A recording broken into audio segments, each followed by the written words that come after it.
Good morning, happy Friday, or good afternoon, good evening, wherever you might be, wherever you're catching this, whether it's recorded or live. Just want to say hello and thank you for joining me and thank you for being interested in this work. So, welcome to another, I guess we could say, episode of the Akashic Salon.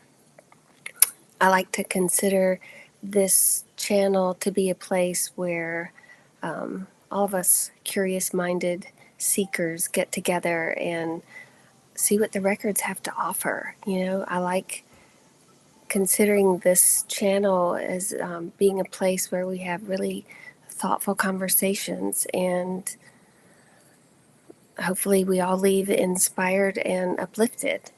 So good morning. So with that, you know what? I'm going to draw a card before we begin. Let's see. Probably, let's see. Okay. Oh, I love this card. Blooming. What is that? Ripening, fruition, full power, and full throttle. Things are starting to bloom. Enjoy this abundant energy. It's so funny. If you've been watching the last few shows, last week the guides addressed about how busy August has been, and August is really unlike any month in this entire calendar year of 2026. And even astrologers will tell you that. And we just had a solar eclipse, and now we're having a lunar eclipse next week on the full moon. But aside from the astrology, it's just been a busy month. And good morning. And I'm hearing from everybody how exhausted they are, how time just seems to be flying by this month, and it really is. So I love that our card is blooming, because that would say to me this crazy pace we've all been on is leading us to a period of blooming, I would say. So for some reason, August just feels like this preparatory month, but also a very cleansing and healing month, but in a really fast way. But I feel like more than anything, it's preparing us for the rest of the year, for what's to come. And I think blooming is just a wonderful reminder. And so for those of you that didn't get to see it yet, there you go. Enjoy this abundant energy, because it really is abundant right now. And I would say the guides are letting us know this fast-paced energy of August is really serving us and supporting us. Okay. Yes, absolutely. So somebody asked when they could post a question. Feel free to post that whenever. I've got a few here that were emailed in to me that I'm going to answer first. And then we'll get to everyone who's on live. So first of all, let me read the Akashic Prayer. And if you find you like to close your eyes during this part, let yourself relax and be open. See if anything crosses your mind. You may not be motivated to ask a particular question today, but your guides will know what you want to hear. And somebody else might ask it for you, or they may just address it. And here comes Poppy. Come on. Well, come on. Yeah. Okay. I thought you were going to get to meet Binks this morning because he was sitting in my chair. All right, I'm going to turn her around. Okay, let's get settled. Okay, now we've got Poppy here. I can read the prayer. So I'll put on my glasses here.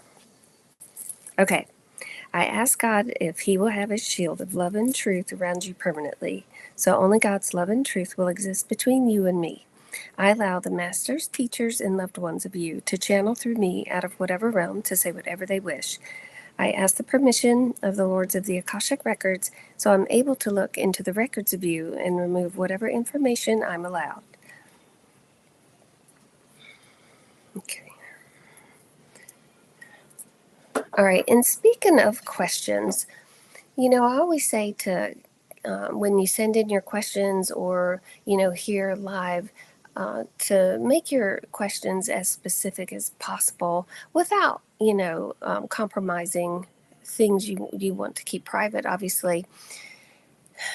And the guides also want to chime in on that a little bit today. And they're saying that they want you to remember whatever question you might have that you feel inspired to ask. Your guides are co-creating with all these other guides today, and they are asking you to bring a question forward because it's going to serve more than just you.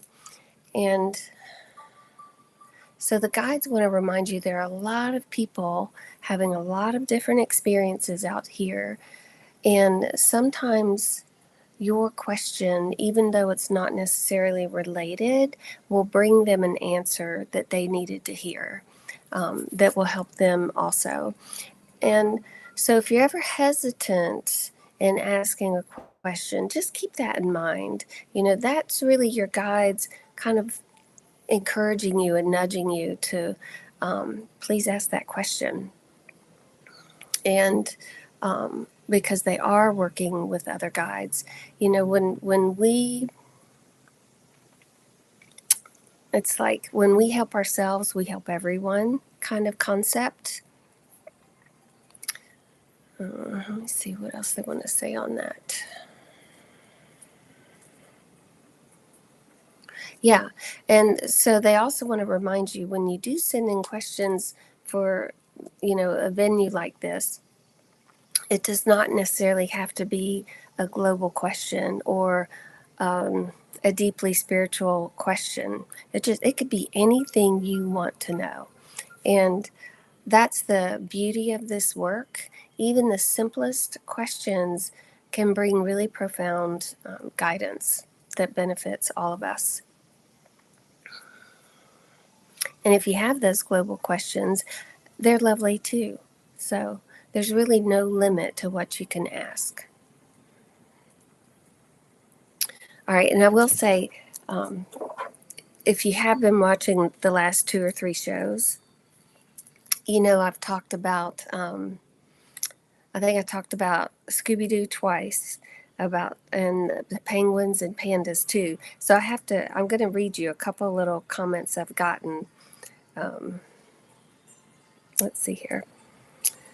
I listened to your last Friday Akashic Salon, and always I loved it, full of wisdom.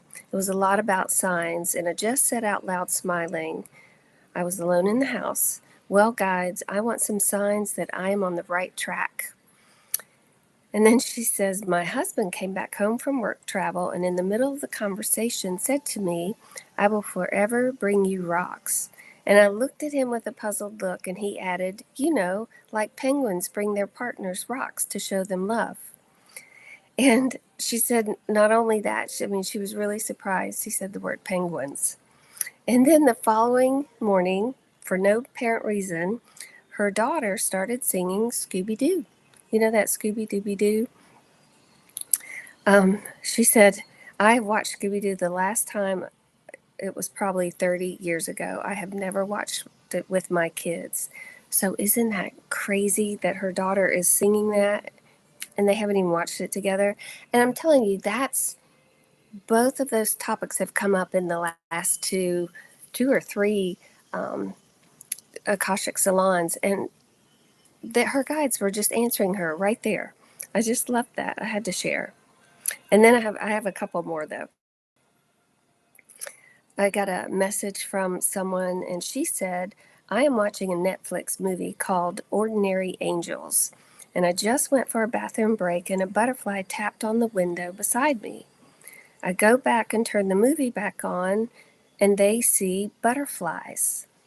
She said it gave her chills, and she said, I think my guides might be watching the movie with me. Is that not something too? When do you ever go into an area of your house and a butterfly taps on the window, and then to resume the movie and the characters in the movie see butterflies? I just love this stuff. Okay, and then one more. I love last Friday's Akashic Salon and wanted to share a sign I've noticed.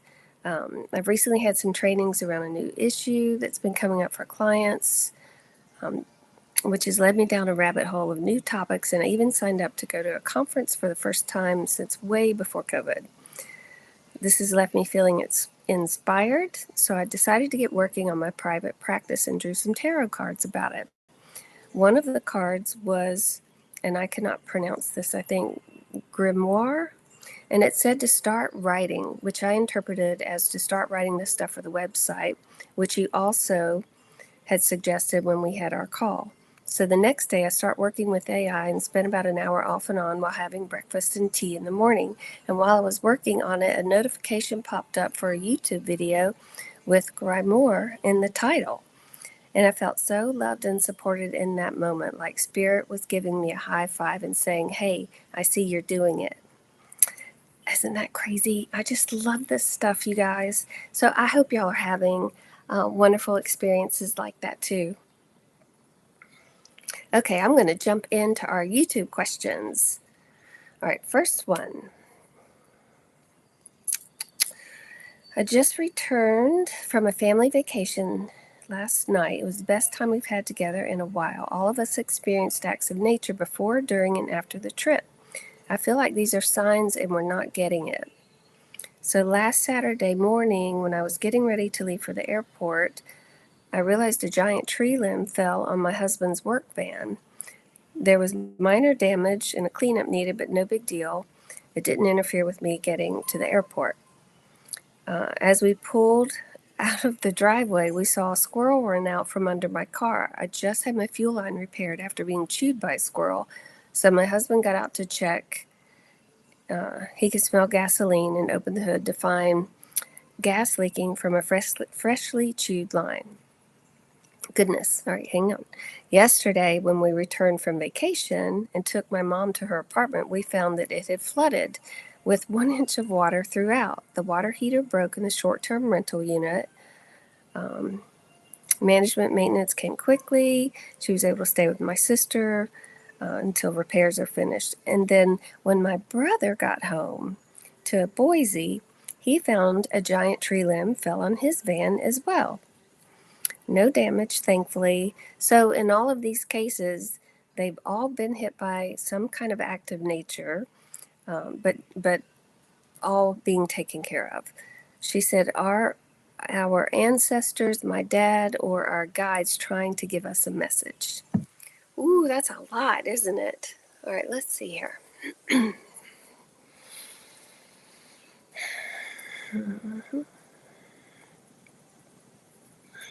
Okay, here.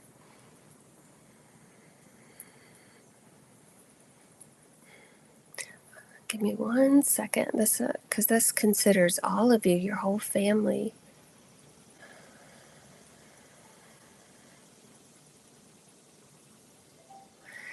Now, I would say your dad is in there, but I don't feel like he's doing these things to meddle or be obnoxious or, because that's not really playful to have to deal with that stuff. And most of our loved ones in spirit are going to be playful. But I'm seeing what this message is on.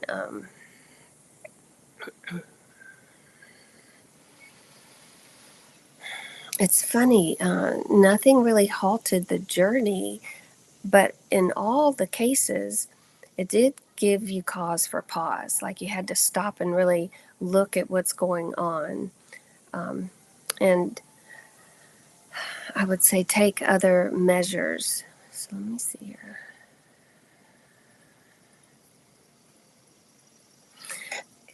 Feels like there's a message in here of flexibility, a need to be flexible, a need to, what I'm hearing, literally go with the flow. Hang on here. And which it looks like you all did that. Here.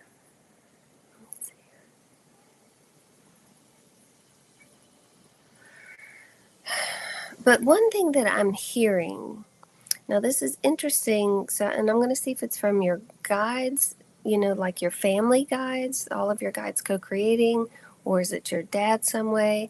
But I do feel like there's some level of preparation that needs to happen. And squirrels, actually, one of their animal messages is preparation, because that's what they're known for.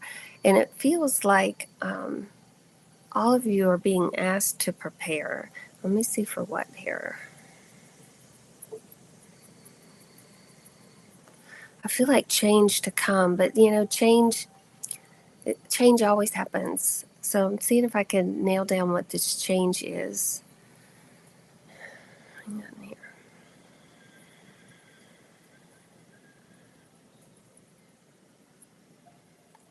I'm going to say this, and this may take some thinking. When I hear limbs and I hear trees, and I am looking at family trees, is that's where they're taking me. And the limbs, the branches can represent our ancestors absolutely. The fact that tree limbs have fallen, it would say to me that there might be a shift with a family member. And in your mother's place with the water, water represents our emotional nature, but also our, on a deeper level. So, like floods and stuff can really represent our connection to spirit. So, I don't know if anybody in your family, might not be your immediate family, like you, your mom, your brother, or sister, but there could be somebody in that next circle of family, that one removed out. I don't know if there's a health crisis or something going on, but I would say a part of the family tree might fall. And I think will be emotional for everyone. And again, I'm not hearing that your dad's up there waiting for your mom or anything like that, but it does look like there's something there to be prepared for. And I would say all of you to be prepared for. If you have an idea of who that might be, you are welcome to send me a message, and I will ask if that is like who this person's about. But I would say the family tree is getting ready to be altered. So somebody might fall. I know that's not the most positive message, but I do feel like age might be a part of it, or chronic health might be a part of the story. So I don't know if your dad has a sister still here, or your mom has a sister. It might be something like that. So for sure, if you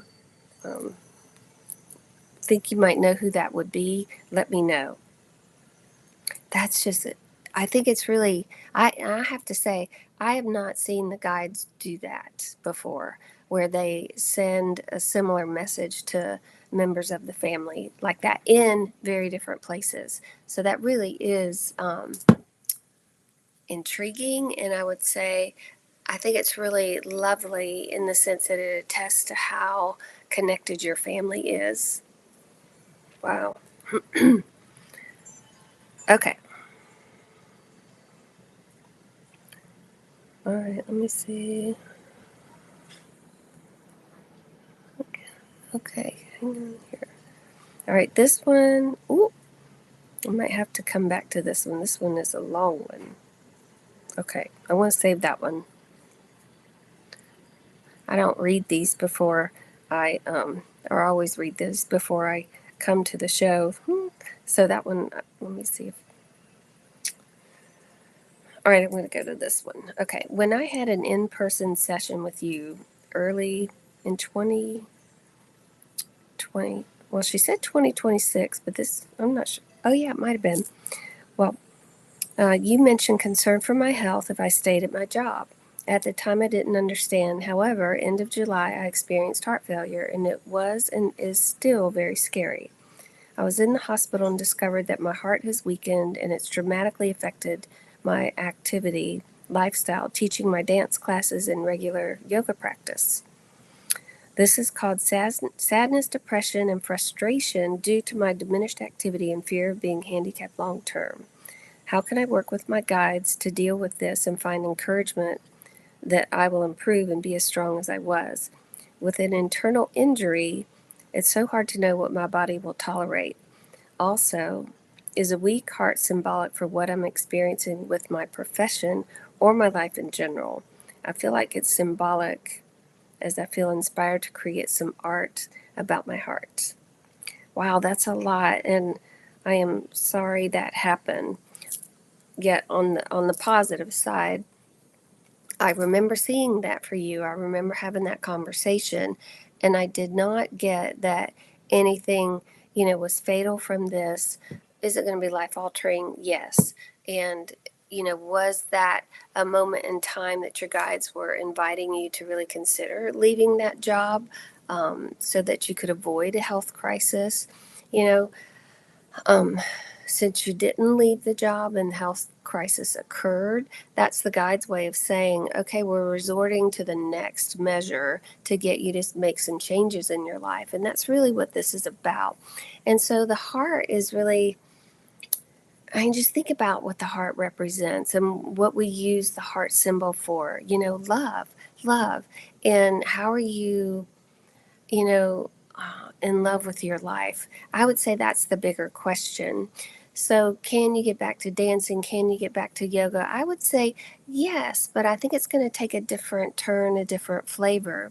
And so, the guides are also telling me this is about you really falling in love with your life and being open to new ways of expressing and new ways of, I would say, showing up. So, the dance you were doing, I would say you'll still find dance, but it just might be a different tone. It might be more slow, methodical movement as opposed to, high energy, fast paced. And so, again, look at this as being an invitation to becoming more well rounded, so to speak. I'm not sure where you are with the job right now. But I feel like there needs to be a waxing and waning, like a waning of the job, and so you create the space to do more um, in your creative life, in the things that you love. And it's, well, I would say this: the guides say, their message with the job is that it's kind of sucking the life out of you. And that's why you had a health crisis. And so you really owe it to yourself because you really are your own steward to um, put yourself in an environment, in experiences that lift your heart, so to speak, if that makes sense. So I'm hearing this is a time for you to be really reflective and to be willing to make the changes. The health crisis is already forcing you to make changes. And instead of fighting against those, how can you find alignment with those changes and live in this new version of you?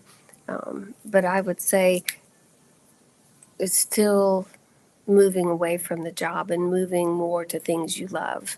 And that part of your life, I think you're really going to see grow. And the art, absolutely, do the art around your heart. Yeah, absolutely. Okay. All right. My question: what season of life am I currently in?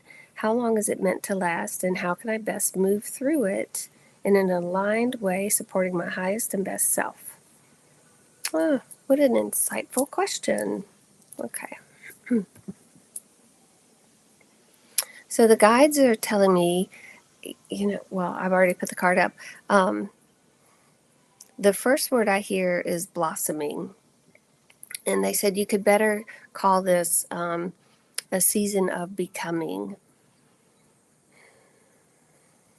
So it's kind of like, you plant a seed, say, let's just say a flower seed, maybe even a tree seed, whatever it might be. But let that germinate, it starts to grow, it breaks to the ground, it starts to move up. And at some point, it will reveal what kind of flower it is or what kind of tree it is. And in that, is where the blossoming occurs, where we really see the identity of what is becoming. And they said you're in that process of really discovering what kind of flower you are, what kind of tree you are. So this is really interesting. There's a test that I do called MARI, MARI, and it's Mandala Assessment Research Instrument. It is phenomenal. And the whole concept is there's symbols and colors, and a person will draw from those, put them together. This is your psyche doing all the work. It cuts through the ego, all of that stuff. And then the cards are placed on this board called the Wheel of Life. And there's a stage on the Wheel of Life where we do enter into that quadrant, I would say, of becoming. And at that place, it's like there's a feeling of, I've arrived. Now what? I've done all this hard work. I've done all the growth. And I've gotten to where I am this tree. Well, now it's about what kind of tree am I becoming? And how am I going to be in community with that? How will I fit in? How will I show up?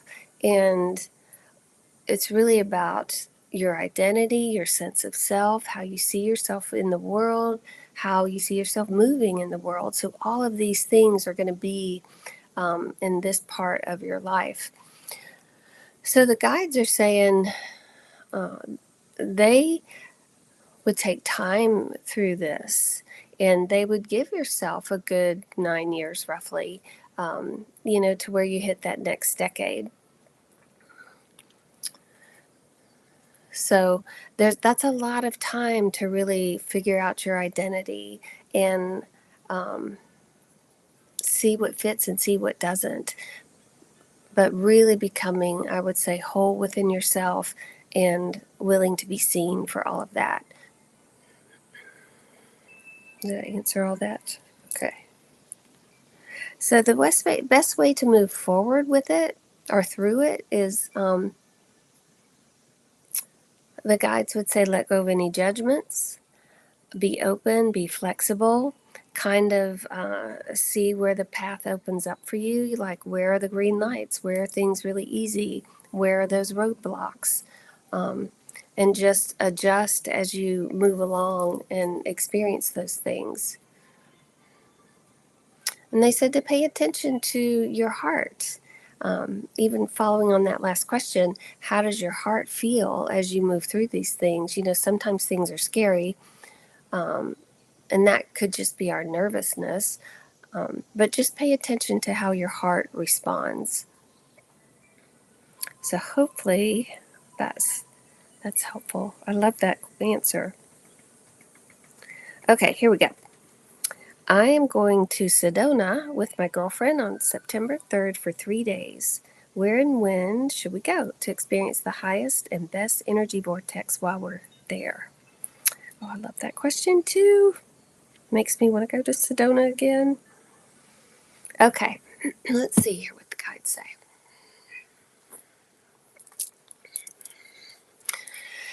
Sedona is so... All right, here, Poppy's coming back. Sedona is so interesting because it is a place you might go with a plan, but it's like Sedona is alive in a different way, and it could rearrange your schedule when you get there, and call you into different directions. So I would say maybe go with a plan, things, maybe some specifics you want to do, and then be open to how Sedona it guides you, because it really will lead you in its own way. But there's a couple things I would say. Airport Mesa would be a wonderful sunset spot, and that's a place that's really known for its balanced energy. So it's grounding, but it's also elevating. But it'd be a beautiful, like on your first day there, to plan that for your sunset. Let's see here.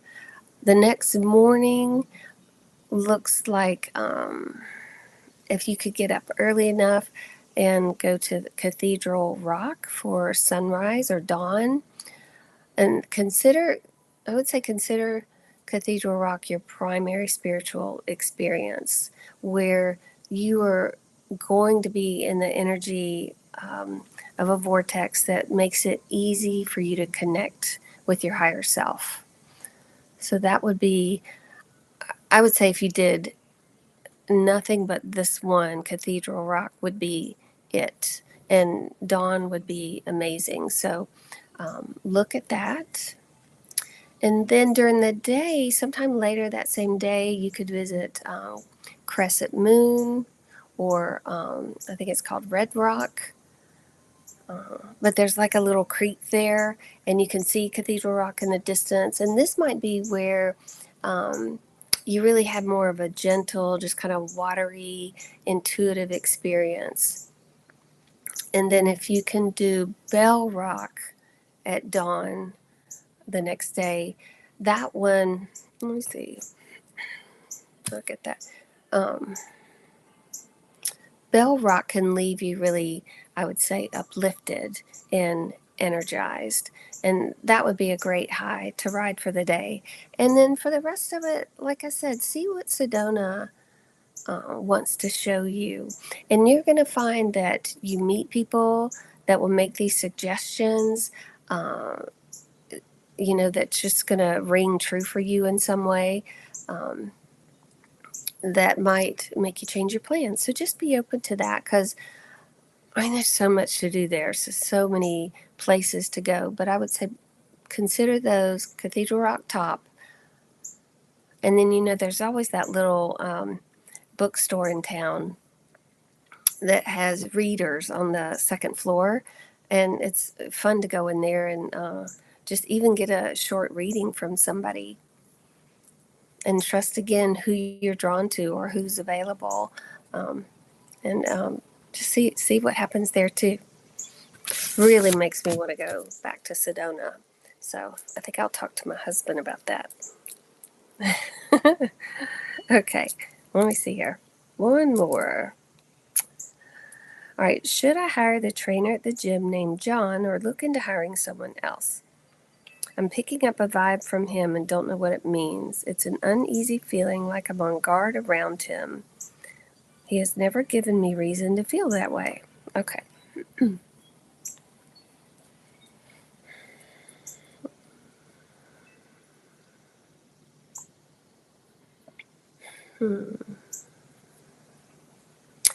Oh, now this is a tricky one. I'll be honest. Because I could see there,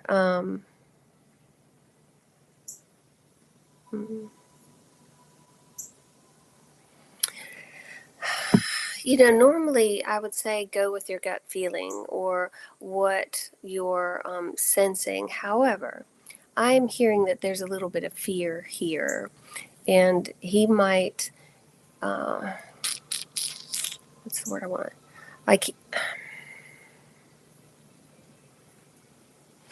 what I'm hearing is, I would say he's a game changer for you, or a change agent in your life, somebody who you have aligned with. I think that's going to create some real change in your life. And I think that's what you're picking up on, is where it's uneasy, because a lot of us get in our ways and we're resistant to change because we got things under control, we're doing our thing, and somebody comes along where we get these feelings. Now sometimes those feelings are really real, and like, you need to avoid this person, XXX, it's scary. I'm not getting that here. I don't see a big X as in don't proceed or find somebody else. I am hearing to proceed, to try this out, not sign a long-term contract, but maybe sign just a month contract and get to know this person. And if he's unwilling to do a month contract, then that's your answer. But I am hearing it's more of, he's a change agent and he's coming to bring change into your life. And I'm hearing there's just a little bit of resistance and fear subconsciously about that. Because I tell you, working with him feels like you're going to be a different person on the other side of this. And that's what I'm hearing is more of the fear, if that makes sense, or the uneasiness of what is life going to look like, if I proceed with this. But I am feeling it's a good thing.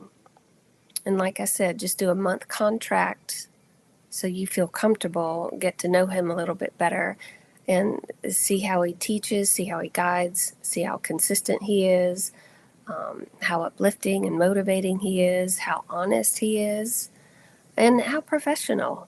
So, and if he falls short in any of those things, then you'll know to try somebody else. But I'm not hearing to next on him yet. So, okay,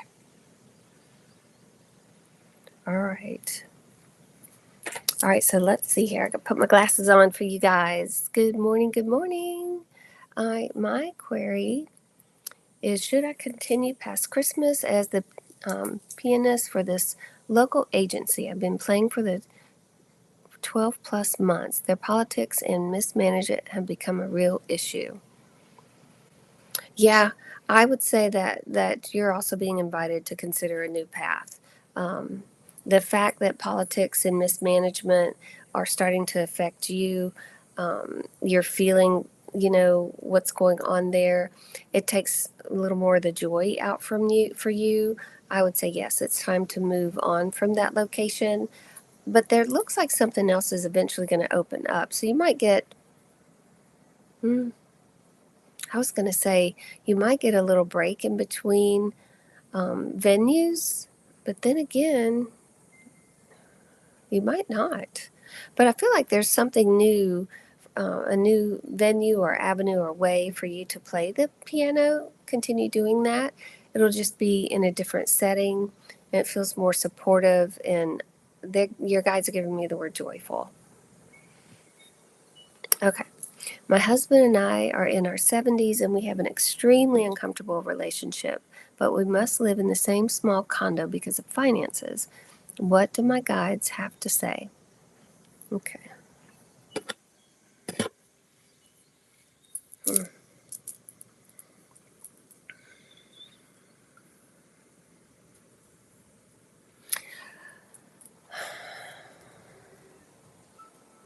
Okay, that's interesting.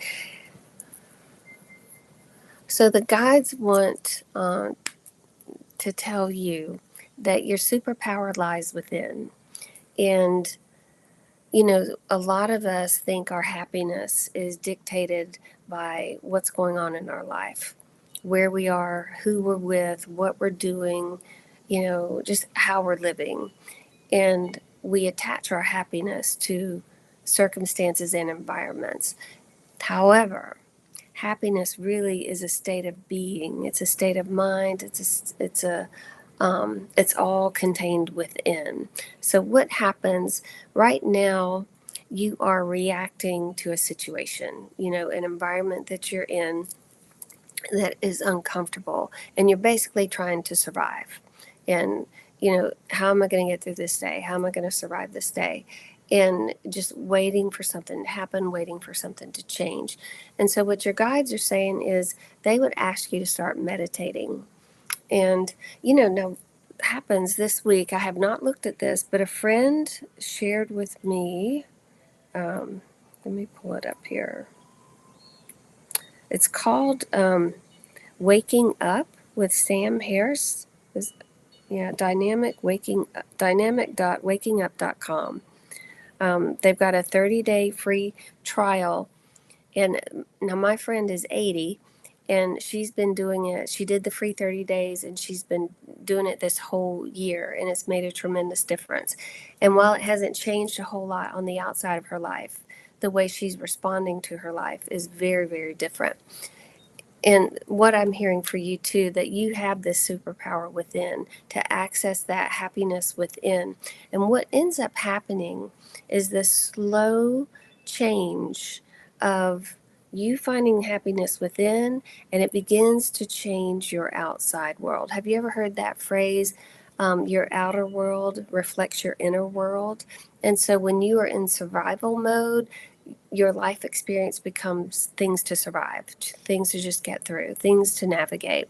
But when you can really access and create an inner world that You might even want to use the word blissful. And I know that feels like a far reach from now, but let's just say you can start finding these moments of joy and moments of happiness, even if it's 10 minutes, just going within. That's going to expand. That's going to go to 20 minutes and 30 minutes. And eventually, you're going to see your outer world begin to shift and reflect that. And then circumstances are going to change in your favor. You don't know what can happen. The universe works in so many magical ways that we can't even begin to see how we'll be supported or how this situation could possibly change for the better. But it can, really can. I'm telling you, the universe is paying attention and it is responding. So I would say your superpower is meditating, going within, creating a happy space inside. And even if something is uncomfortable during the day, and you just take 3 deep breaths, close your eyes, take 3 deep breaths, and let yourself center within, you can shift your response to it.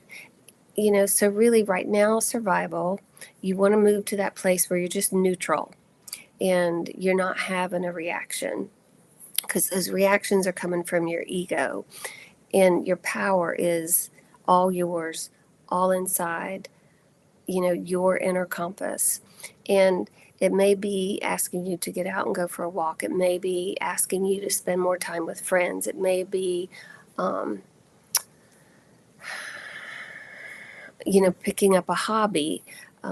Whether you start painting, whether you get headphones and listen to your own shows and podcasts, but start taking care of you.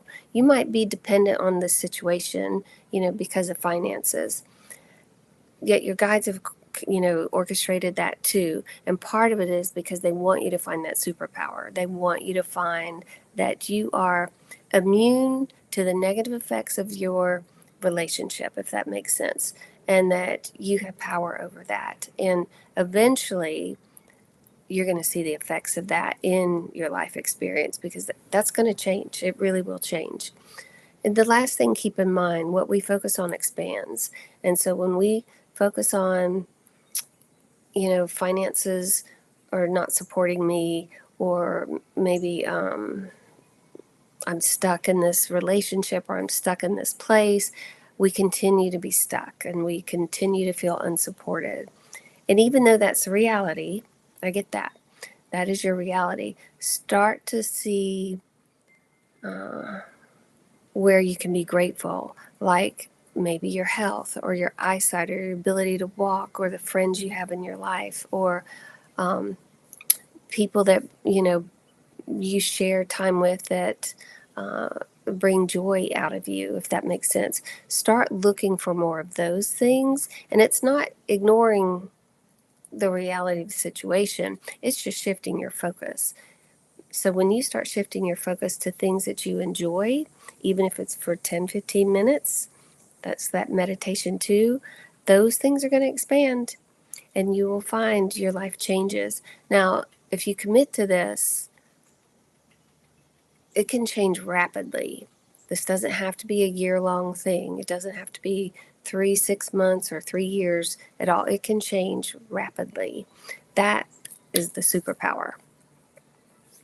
And I think your guides really believe you can do this, or they would not have kind of orchestrated this situation for you to be in. But I would say you're going to liberate yourself out of this in a gentle, peaceful, easy way, all by changing your focus and accessing that, inner wisdom, inner love, inner joy. You're going to really, now I'm just going to say a year from now, but I think it can happen a lot quicker than that, like the guide said. But if you circle back with us in a year from now and tell us about life for you, I think it's going to be entirely different. So hopefully that's helpful. That's cool. I always say sometimes, it's like the guides are, we're in these situations where we have to be like Buddhist masters or something, like, I read a story one time. I used to get the Shambhala magazine. I think they've changed the name of it now.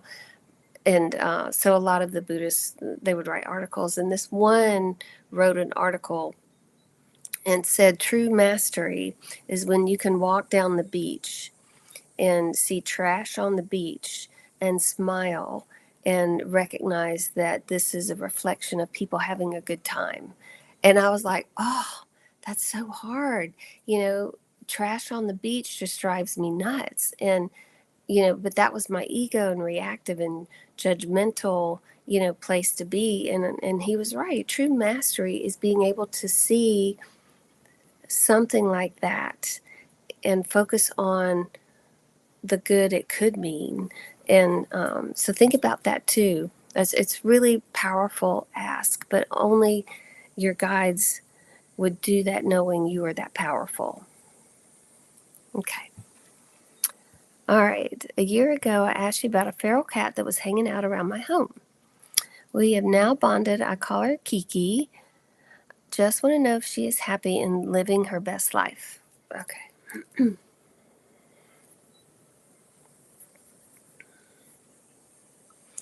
Well, yes, Kiki said she is very happy. She feels supported, like she's got the best of both worlds in that she has love and companionship for, with a human. And she is not afraid. She feels safe. She feels protected. She feels love. And yet at the same time, she feels like she can still be wild if she wants to. So there's no boundaries for her, and she's getting to choose, how to be here. Like you've created that space for her to really, you know, be a little bit domesticated sometimes and still be a little bit feral. And for her, that's the best of both worlds. I love that. Okay. All right. Okay. Hi, Betsy. Hope you're doing good. You were right about your reading about Agnes creating drama. She is stirring things up and also trying to get me in her drama. Do you think she will leave? Oh, interesting. Let's see here. Well, you know what? People that grow up in drama, or traumatic households, if they haven't done their work, as in therapy or healing or really focusing on self awareness, they tend to create drama wherever they go, and it just becomes a normal part of their existence. That's because that's what their normal is, and so they always create it. It's kind of, like Pigpen and Snoopy's always got that little dust cloud around him, even though he's happy. But it's like that. They just have this little drama cloud that's always around them until they learn to clean that up. So what feeds that drama for them and why they stay in is it's like playing a game, although to them it's not a game, to you it's not a game, yet your reaction and response to it can either feed it or neutralize it. And so if you can be neutral, if you can be unaffected, if you can just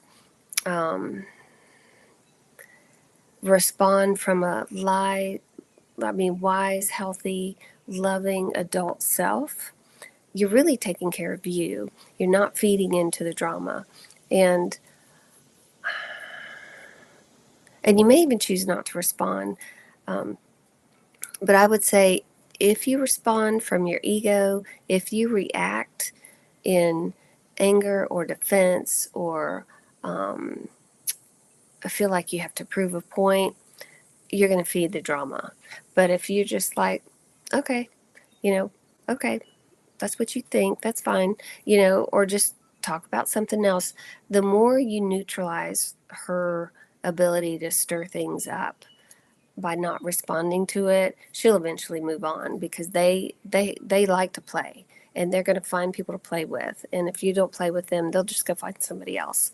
So that's your best, I would say, boundary for yourself, and the best way to start changing the situation and get her to take her dust cloud somewhere else. And at the same time, just wish for her evolution, that she will find herself in a time, place, and space that her soul can evolve through this. And that's all you can do. So hopefully that helps too. Yeah, you don't respond to her. That's great. All right, let's see. Oh, at work. That's right. Yep. Oh, that's right. I remember. It was a work setting. Yeah, she won't stay. If people are, she'll find some people to feed it, but I don't think she'll stay. So, will she stay through the end of the year? Mm, I would say there's a little bit of scarcity issue going on for her, fear of money right now. I mean, a lot of people have that with the economy going the way it is right now, and the uncertainty. So I do feel like she might try and stay there longer, but I think she's looking. And if she finds something else and can move, she would. So I don't know if I'll say by the end of the year, but I'm going to be around that time frame, let's say. So going into the new year, maybe. If I had to go out a little further, I would say spring might be where by spring you'll see a change there.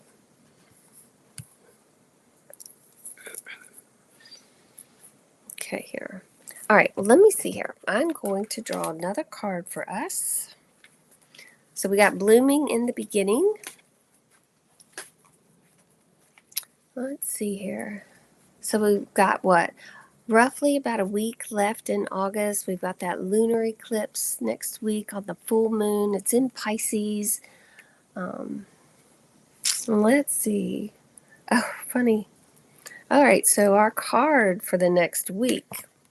Now, Pisces, it's the last sign of the zodiac, and it is ruled by Neptune, the planet of illusion and delusion.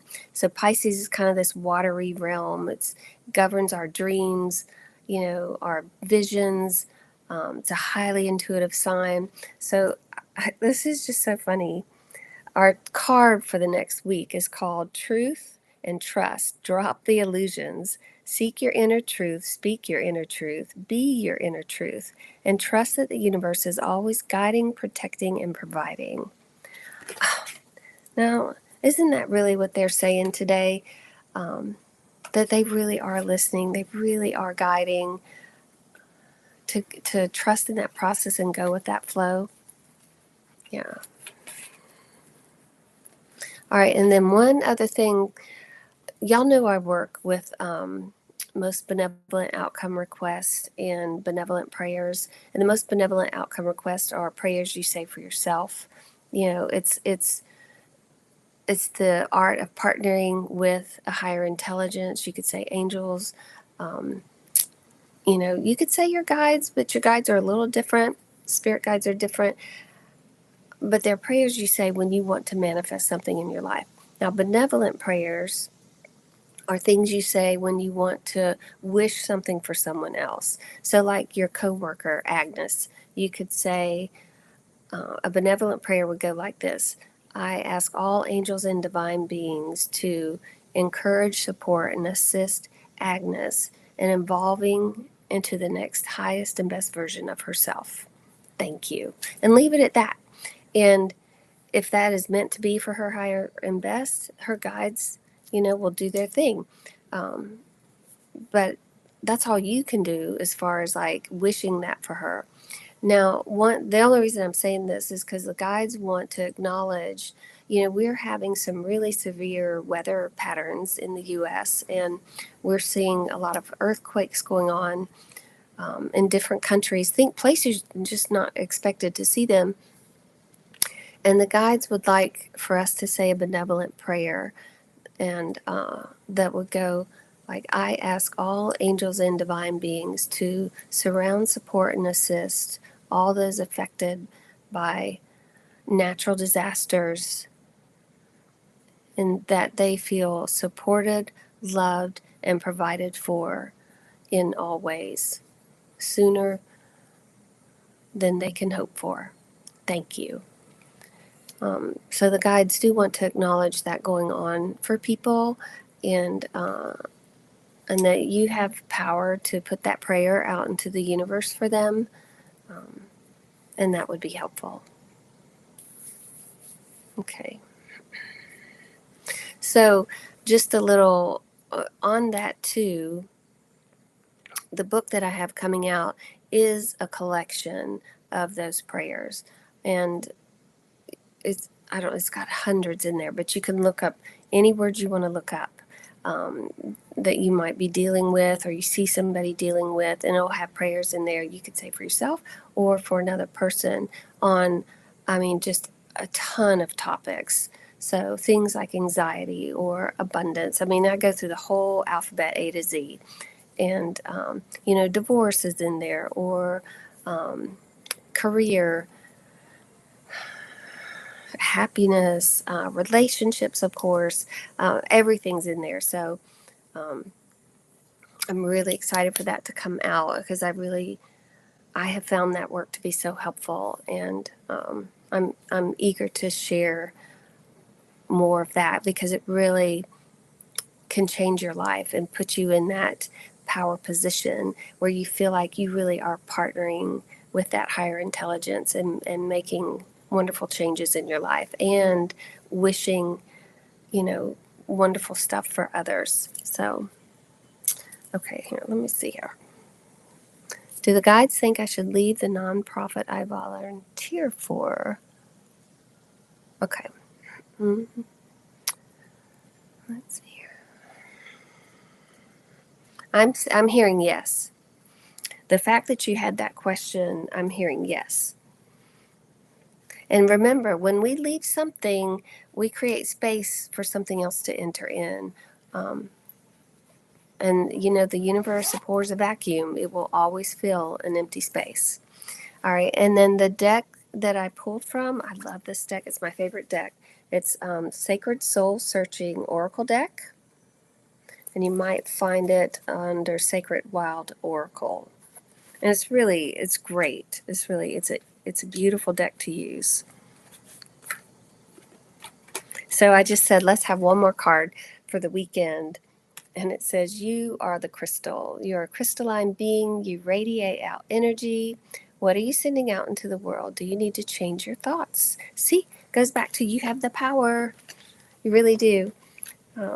All lies within. And I love that the guides are sending us off with that message today, that we have the power to change, become whoever we want to be in life, and to live in an environment that uplifts and support us.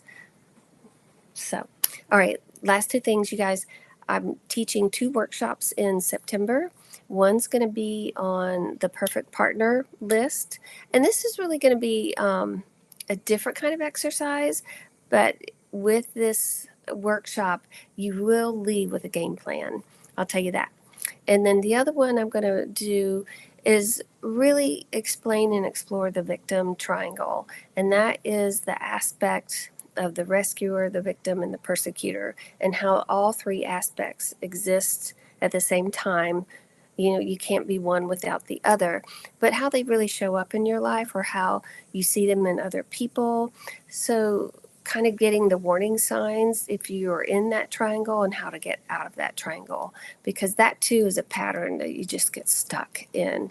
And as long as it's active, it is prevalent in all areas, from relationships to health to finances, career, you name it. It can show up in any and every way. But knowing about it and seeing it, again, gives you the power to liberate yourself from it, and start having different experiences. So if you get my newsletter, I'll write a little bit more in there that goes into a little bit more depth about what we'll cover. So those are coming up in September, and I think that's it. You guys have a fabulous weekend. Enjoy the full moon next week, and I will see you next Friday.